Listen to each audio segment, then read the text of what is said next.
pinalitan na natin bagong battery. Ito, bagong battery. Dahil nasira yung battery niya. Dahil yung voltage regulator niya is high voltage charging.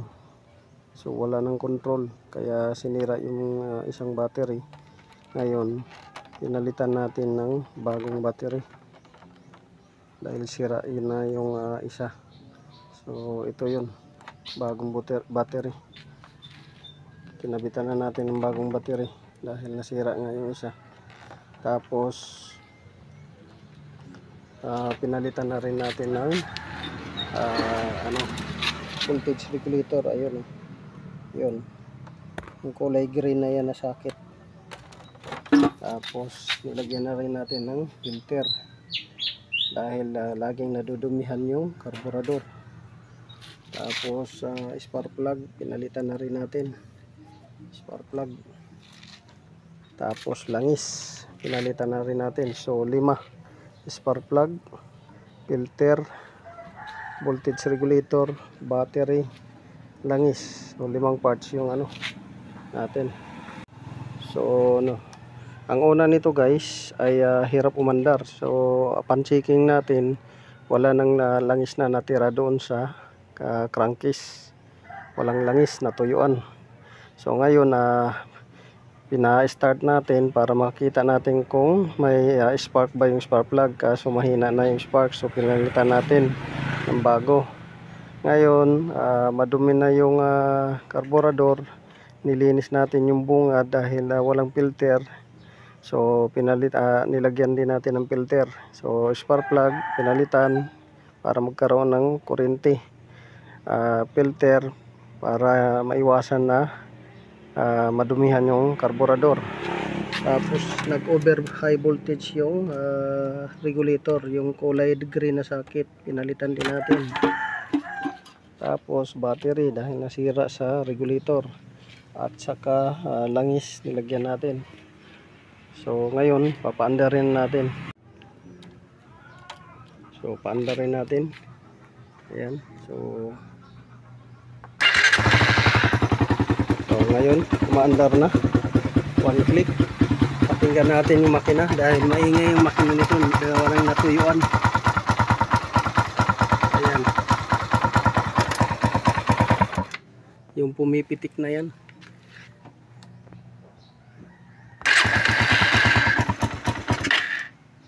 Yung pumipitik.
So kukunan natin ngayon ng stethoscope. Check natin kung saan yung naingay. Ito. Meron tayo dito stethoscope. Check natin kung saan banda yung nag-iingay. So salpak lang natin to.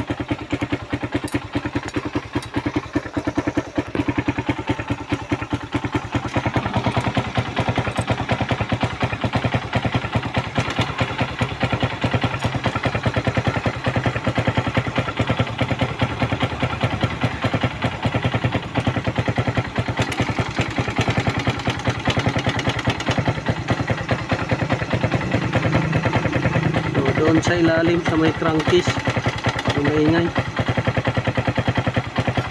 natin dito sa head.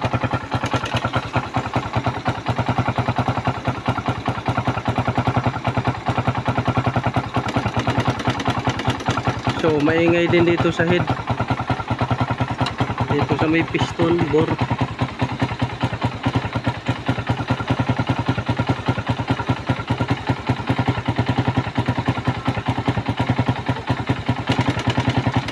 So maingay din sa may piston bore. So meaning to say, yung valve na apektuhan ng pagkatuyo ng langis, natuyo ng langis. Tapos yung piston na pin, natuyuan din ng langis, napudpud. Tapos yung crankshaft dito tayo sa kabila. Ayan, dinig natin dito sa stethoscope natin.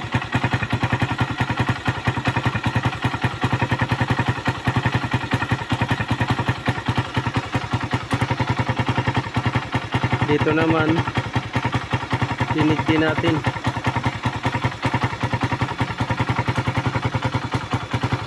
Pati dito sa may valve.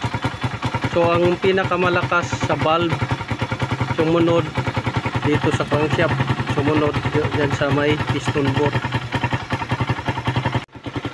So ngayon, dahil nalagyan na natin ng langis, so lumitaw na talaga yung sira niya sa makina. Natuyuan kasi ito ng langis, tumatakbo. Ayan, no? Ayan, tumatakbo siya nang wala ng langis. So overheat siya, nasira yung spark plug. So maraming dinamay din na ano. Ayan, lumalagitik. Yung lumalagitik na yan sa valve. Tapos sumunod dito sa may crankshaft, tapos dito sa may piston bore.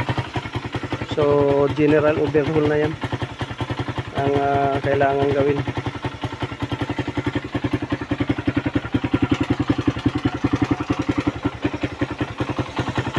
Tingnan natin.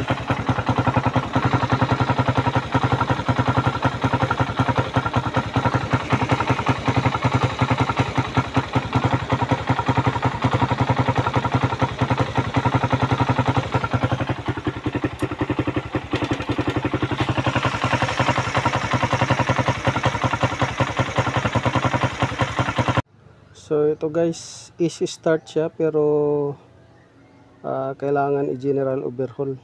So yung una, hindi siya maka-start gawa ng may problema na sa piston ring. So ang piston ring nito, pagka walang oil, naglo-lose compression. Pagka may oil, yon nag-easy start siya, madali lang panda rin. Ngayon may oil, madali lang siyang panda rin. Nung una na natuyuan, hirap paanda rin nung may-ari nito. So general overhaul na to, kasi sa valve, sa piston, pati dun sa ilalim ang nadamay. So dito pinapalitan natin dito para hindi na papasukin ng dumi itong carb niya, kasi naka-open carb siya. Tapos pinalitan naman din ng ito dahil nasira ng regulator. So palit ng battery pati regulator, dahil nasira yung regulator, dinamay yung battery.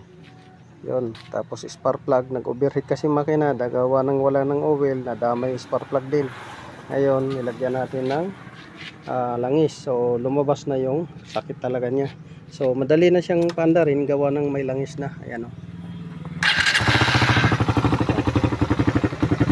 Madali na siya panda rin, pero maingay ang makina. Napiktuhan ng pagkatuyo langis.